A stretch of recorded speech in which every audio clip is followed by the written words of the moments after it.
What's going on, Broncos country? Welcome into the Broncos Breakdown by Chat Sports. I'm your host, Matthew Peterson.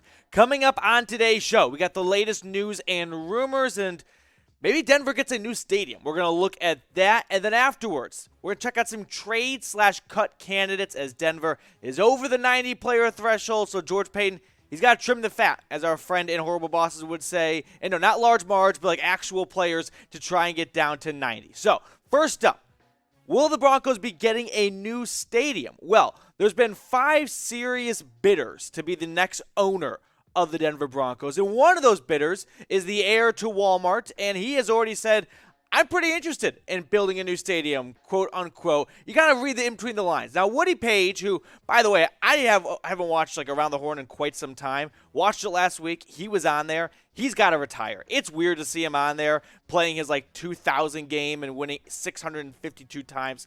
But Woody Page in his latest article for the Gazette said this. Sources said that Walton is the favorite because A, he can outbid Harris, that's the Sixers and Devils co-owner, and associates. B, he has such a close connection to Kroenke, the owner of the Rams. C, he owns a home in Aspen. All right, that's a low threshold. In addition to his 3-home compound in Scottsdale, Arizona. D, he has a son and family in Boulder. And E, he likely would build a new stadium in Denver to rival Kroenke's in Los Angeles. Back up a quick second here. A lot of information, but the last one I thought was the most important nugget. He wants to build a new stadium.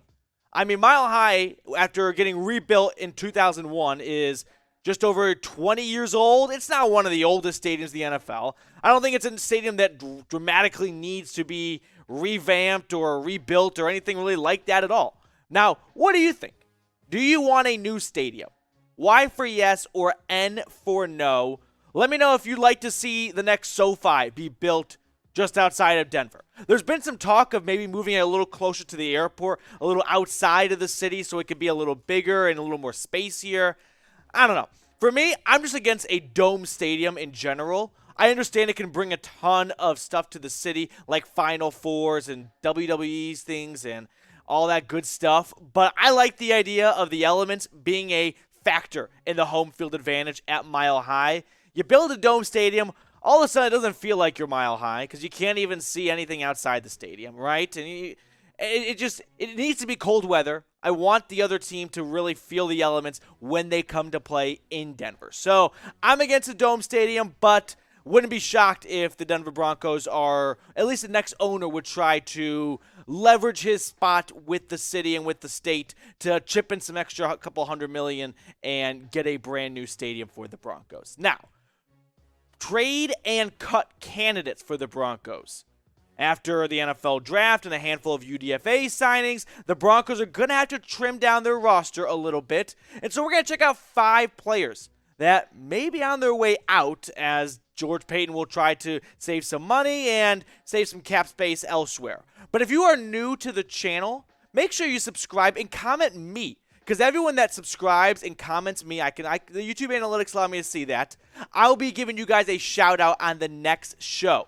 Not too long ago, we did shout-outs for where you were watching from, repping your hometown, your city. We had 84 people comment. If we can beat that number, I'll be more than happy to spend the time to be giving shout-outs to the next 85 people who subscribe to the channel. Hit that big red button and comment me down below. Now, let's look at some trade and cut candidates for the Broncos. Kind of just mixing these two together because I don't see this as a team that's going to be shipping off pieces, you know what I mean? They've got a very good roster. I don't see them selling for assets. Right now, they're doing the opposite. They're not sellers, they're buyers. But they're not buying anyone at the moment, as they've got 95 players on their roster after 9 draft picks and 14 UDFA signings. Teams will have to get down to 90 players, and a good way to trim some of that roster down is during rookie minicamp. Well, after that, when you get a handful of those UDFA and 9 draft picks in there, and you see what's what and who's who and who's got an actual shot of making this roster when it comes time in August. My first trade/cut candidate is Mike Purcell, the defensive tackle who got a nice extension, a nice contract not long ago. Love to see the story for someone that was undrafted, started in San Francisco out of Wyoming, and has now gotten a good spot in Denver. But the finances behind it makes a little bit of sense. The Broncos can save nearly $3.5 million by either cutting or trading Purcell. And when you sign DJ Jones, speaking of San Francisco, from the 49ers this past offseason, yeah, it doesn't really signal a good vibe for Purcell, who's also a nose tackle, and you don't really envision him being an expensive backup nose tackle, right? So I think Mike Purcell is a very obvious trade/cut candidate for Paton, but predict it for me. Name a player you think could get traded or cut, right? We've seen Paton hold his cards tight, but we also saw him make some trades last year when they had tons of DBs, and he sent Kerry Vincent Jr. off to Philly. So if he's got a lot of depth at one position and he wants to recoup some assets after losing a lot of draft capital to Seattle, wouldn't be blown away if he starts selling some of these players to get some picks back for next year's NFL draft. Especially when you look at the defensive line depth chart here. Listen, that's just not a good spot for a backup nose tackle in Purcell. I've tried to talk myself into him being a 3-5 technique and bouncing McTelvin Agim from the starting lineup, but I just can't do it. The guy's a nose tackle, right? When you're that big and you're not that quick and nimble, you can't play out wide like Agim or Traymon Jones. Next trade/cut candidate is Graham Glasgow. The former big free agent signing came over from Detroit. Didn't really work out super well last year. The injury certainly didn't help, but you loved what you saw out of Belly, right? Quinn Miners was an awesome pick for Denver.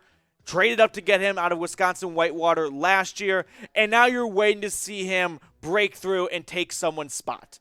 So who's it going to be? Reisner? I don't think so. He's still cheap on his rookie deal, just like Cush, but Glasgow, that could make some sense, especially when you look at the finances behind this one. He's got a big-ish dead cap hit for this season and next year, $3 million, depending how you look at it. But next season, you could have this season you could have $3.2 million in cap savings. Denver doesn't really need to start saving a bunch of money and putting in their piggy bank. But if Russell Wilson wants a major contract extension and you're looking for an excuse to start Quinn Miners anyway, I could see Glasgow getting the boot. So what would you do with Graham, huh? K for keep or T for trade? If a team wants to offer you, I don't know, a 4th or a 5th rounder, I'd have to take it, I think, right? Now, a 7th or 6th, he's probably worth a little bit more, so you might as well hold on to him before you start just selling off pieces of your offensive line for Russell Wilson. But good day 3 pick, I'm enticed. We'll check out more trade/cut candidates in just a moment, but I want to tell everyone watching about our friends over at BetUS. Get plugged in for the #1 sports book out there. When you go to chatsports.com/bet and use promo code Broncos125, they'll give you a 125% deposit bonus, which means if you put $100 in, they're going to tack on an additional $125. Now, you can spend it with me like how I lost my money during the Kentucky Derby. I mean, everyone did.